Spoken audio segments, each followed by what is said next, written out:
ఉత్తరాఖండ్లోని ఓ పాఠశాల సమీపంలో భారీగా జిల్టన్ స్టిక్స్ ను పోలీసులు గుర్తించారు. అల్మోరా జిల్లా దబారా గ్రామంలోని ఓ ప్రభుత్వ ఉన్నత పాఠశాల సమీపంలో ప్రధాన ఉపాధ్యాయుడు అనుమానాస్పద వస్తువులను గుర్తించి పోలీసులకు సమాచారం ఇచ్చాడు. ఘటనా స్థలానికి చేరుకున్న పోలీసులు తనిఖీలు చేపట్టారు. బాంబ్ స్క్వాడ్ తో సోదాలు జరిపారు. సమీప పొదల్లో 20 కిలోల బరువున్న 161 జిల్టన్ స్టిక్స్ ను గుర్తించారు. బాంబు నిర్వీర్య దళాలు వాటిని అక్కడి నుంచి తరలించాయి.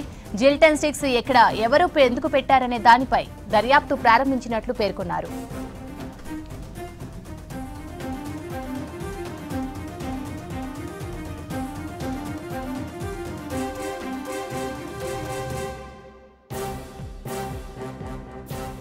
ఉత్తరాఖండ్లోని ఓ పాఠశాల సమీపంలో భారీగా జిల్టన్ స్టిక్స్ ను పోలీసులు గుర్తించారు. అల్మోరా జిల్లా దబారా గ్రామంలోని ఓ ప్రభుత్వ ఉన్నత పాఠశాల సమీపంలో ప్రధాన ఉపాధ్యాయుడు అనుమానాస్పద వస్తువులను గుర్తించి పోలీసులకు సమాచారం ఇచ్చాడు. ఘటనా స్థలానికి చేరుకున్న పోలీసులు తనిఖీలు చేపట్టారు. బాంబ్ స్క్వాడ్ తో సోదాలు జరిపారు. సమీప పొదల్లో 20 కిలోల బరువున్న 161 జిల్టన్ స్టిక్స్ ను గుర్తించారు. బాంబు నిర్వీర్య దళాలు వాటిని అక్కడి నుంచి తరలించాయి. జిల్టన్ స్టిక్స్ ఇక్కడ ఎవరు ఎందుకు పెట్టారనే దానిపై దర్యాప్తు ప్రారంభించినట్లు పేర్కొన్నారు.